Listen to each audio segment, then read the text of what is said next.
विदर्भ वगळता संपूर्ण राज्यात पावसाची शक्यता, हवामान विभागाकडून अंदाज व्यक्त. विदर्भात थंडीची लाट.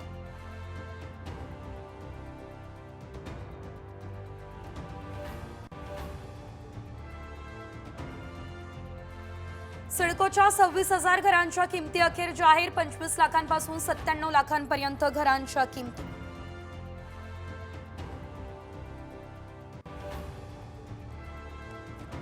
नवी मुंबईत आज जलवाहिनीच्या दुरुस्तीसाठी पाणी पुरवठा बंद. उद्या कमी दाबानं पाणी येणार. पाणी जपून वापरण्याचं केलं जातंय आवाहन.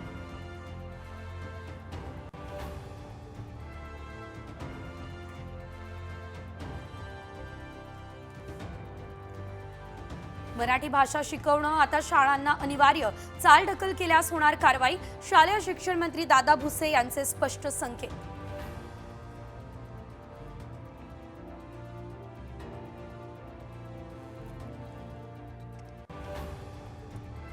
आठ वर्षांच्या विद्यार्थिनीचा हार्ट अटॅकने मृत्यू. शिक्षिकेला पुस्तक दाखवताना वर्गातच कोसळली. कर्नाटकमधली मन हेलावणारी ही घटना.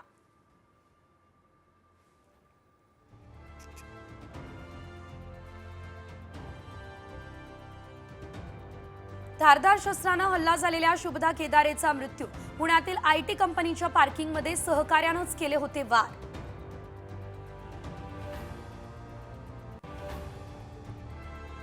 दादरच्या फुल मार्केटमधल्या बॅनरला आमदार महेश सावंतांचा आक्षेप.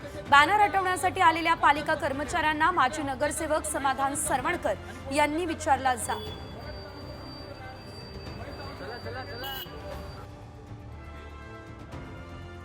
वन नेशन वन इलेक्शन संदर्भातल्या संसदीय संयुक्त समितीची आज बैठक.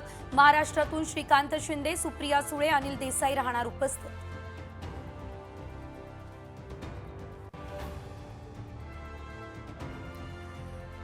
बोगस डॉक्टर ओळखणं आता सोपं. अधिकृत डॉक्टरांना मिळणार QR कोड. महाराष्ट्र मेडिकल काउन्सिलचा पुढाकार.